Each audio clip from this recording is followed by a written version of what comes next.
Part 46. The First Covenant of Aqaba, the Covenant of Women.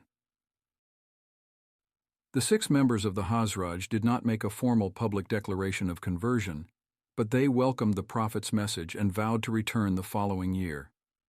They indeed returned a year later, in the 12th year of prophethood, with 12 people who formally converted, the largest number of converts outside Mecca. The 12 members were comprised of both the Aus and Hazraj, showing that they were already putting tribal differences behind them for the sake of Islam. Together, they pledged their allegiance to the Prophet. Each of them placed their hand in the hand of the Prophet and converted to Islam. It is called the Covenant of Aqaba because it took place on the plains of Aqaba during Hajj. It is also referred to as the Covenant of Women because it was an apolitical covenant.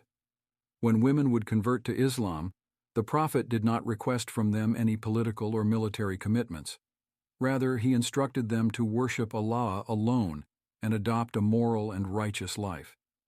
This oath was a strictly theological commitment to follow the tenets of Islam, hence the name. The Quran states, O Prophet, when the believing women come to you, pledging to you that they will neither associate anything with Allah in worship, nor steal nor fornicate, nor kill their children, nor falsely attribute illegitimate children to their husbands, nor disobey you in what is right, then accept their pledge, and ask Allah to forgive them. Surely Allah is all-forgiving, most merciful. Surah 60, verse 12.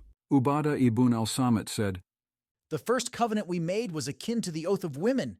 We swore our allegiance to worship Allah alone, not fornicate, not steal, not kill our children, not live immoral lives, and obey the messenger in all good matters.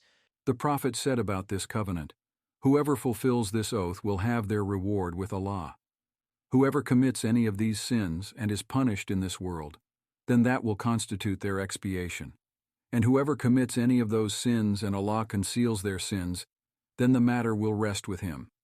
If he wishes, he may punish them, and if he wishes, he may forgive them.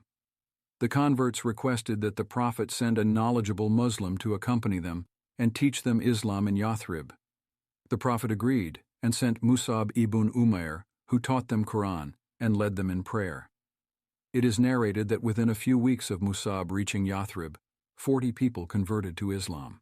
At that point, the Prophet instructed them to pray the Friday prayer, meaning that the first ever Friday prayer in Islam did not actually include the Prophet. Eventually, every single sub-tribe of the Aus and Hazraj had at least one Muslim household. The conversion of 2 people in particular led to an instantaneous mass conversion: Sa'd ibn Mu'ad and Usaid ibn Hudayr. They were the up-and-coming leaders of the Aus and Hazraj, following the gap in leadership created by the Battle of Bu'ath, and they would grow to become formidable leaders in Islam. Musab was preaching in the house of Asad ibn Zurara. Sa'd said to Usaid, This new religion has come to our land, and my cousin Asad is housing the man spreading this faith. I feel awkward expelling him from my own cousin's house, so why don't you go and expel this man from our city? Usaid immediately went spear in hand to Asad's house. Asad saw him from afar and warned Musab nervously. One of our leaders is approaching. Usaid stormed in angrily. Why have you come to our lands? Have you come to brainwash those of us with low intellect? To take our women and children away from our ways? Go back to where you came from if you value your life. Musab responded with a calmness and confidence that only Iman could instill. He said, Why don't you sit and listen to what I have to say? If you find it agreeable, then good, and if not, then I will stop.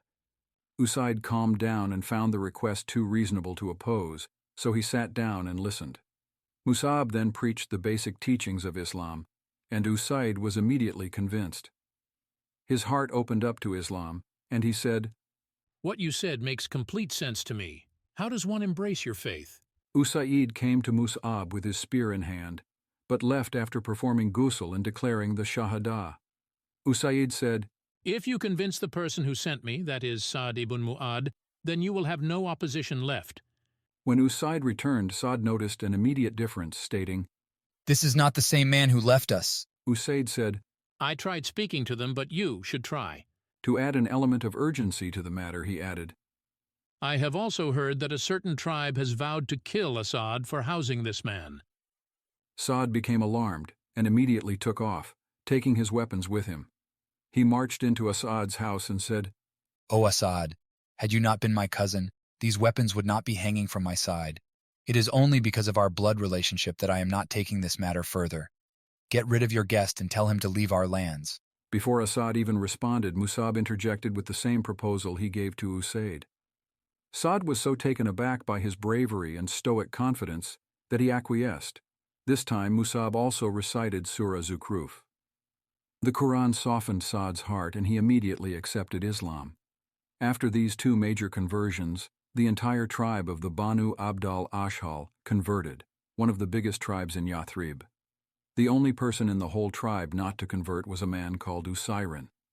He remained the only pagan in the tribe for the next 3 years. At the Battle of Uhud, he accepted Islam and died in battle on the same day. He accepted Islam after the time of Fajr and died before the time of Zuhr, becoming the only ever companion to be admitted into paradise without ever having prayed a single prayer after the prayer was established. The Prophet commented, "He has done little but has been rewarded with plenty, and he is of the people of paradise." Sahih al-Bukhari, page 695.